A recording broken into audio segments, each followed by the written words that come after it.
který se nedávno vrátil ze Španělska a byl to on a Dan Honzík, který měli za úkol dneska zabezpečit počasí.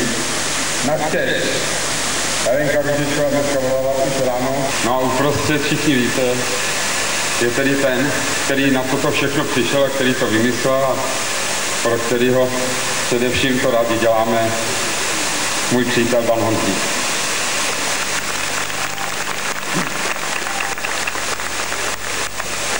Dnešní večeru bychom chtěli, abyste se všichni bavili, proto jsme to pojali jako lidovou veselici. Je od teplé kuchyně po studenou kuchyni, je od piva po víno.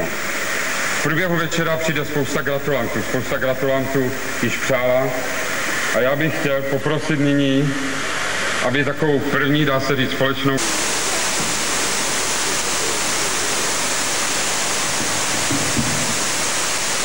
Takže vážení oslavenci, dámy a pánové, na Křižíkově fontáně už se událo mnoho věcí, které jich dobí. Vzpomínám si, že tady byl ostrov Malibu, byla tady dokonce svatba našeho společného přítele a teď teda to nejlepší do trojice je tato oslava těchto, tady řekl,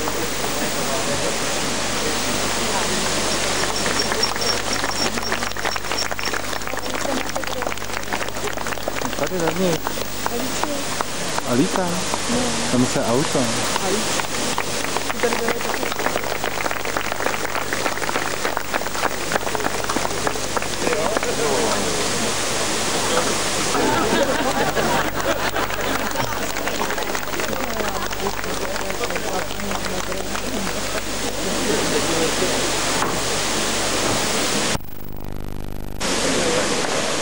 Nás sleduje tak 3 až 4 miliony.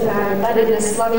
Druhá důležitá zpráva po mnoha šokujících a teplotně otřesně brutálních jarních dnech konečně dorazí léto. Bude to ráno 7 hodin 38 minut, tak doufám, že tady všichni vydržíte, abyste léto pořádali.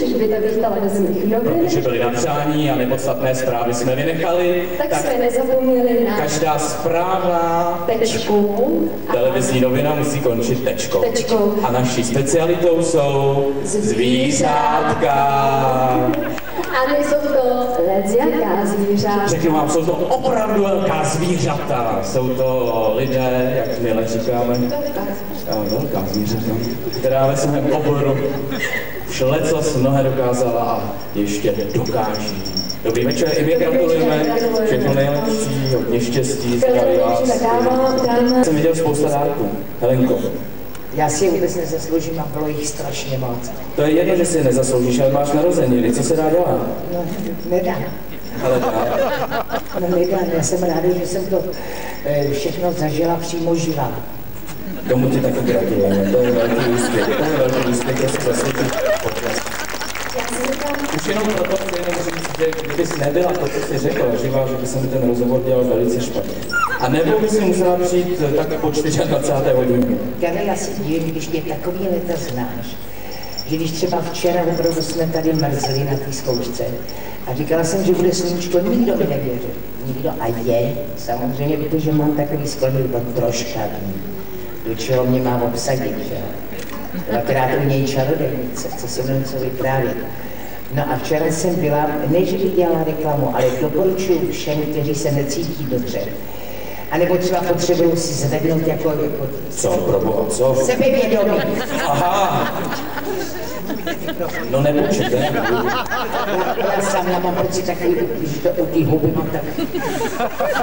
Aby všechny hrála jiným, než do toho mluvila teda. A který jsem teda. Počkej, to dám na prsa. Ještě, že mám podprseku, protože to mám u kolene. Taky jsme to nacvičovali. Ano, buď mě takhle poblížili, jestli jsou to moje prsa nebo ne. Starý dobytek. Ale že mě znáš, ale počkej. On se takhle neoženil, Helenko, když mi řeknete, že je takový dobytek. No ale nepiju. Tak já se ho zbavím. Je vidět, že je mladá a blbá. přijde reklamač, víc řekne, že je to dobytek, nechutné a pak ženský řekne, neboj, to nevolejte. Taky si všimni, že jsem ten mikrofon hrdině držel a nedával jsem ho z ruky, ještě si před kleknu. Ježíš, to je nádherný. Nemůžeme třeba udělat ten rozhovor díl? Víš to už sama. Proč ho držíš tak pevně? Aby nevyklouz. Tak ho drž. Já jsem říkal, že mám už Víte, proč ten mikrofon drží, já nepustím. No, Karle, bojuj, vedej. Drž. Já jenom chci říct, že to je člověk, který zaplatil hraběte Monte Krista. Je mi skutečně 13. června mě bylo 65 let. Upozorňuji vás, když jsem byla na tom představení, takže jsem si připadala přesně, jak když pan Ponreko poprvé promítal. A když ten vlak jel na ty lidi, jak oni se utekli, jo. A když jsem prostě seděla jako, a dívala se na to, a když ta loď přijíždí, tak to je pohádka. Jinak bych chtěla poděkovat panu Bednárikovi. To víte, Slovák, vynikající režisér. Takže k tomu a potom prosím vás, všichni zatleskejte a jděte se podívat, protože je tam výborný balet. Balet je krásný, ale jedno prkno vedle druhého, toho si nevšimne. Oni ty baletní mistři hodně. Ale uprostřed je něco, co se dá nazvat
organizátor.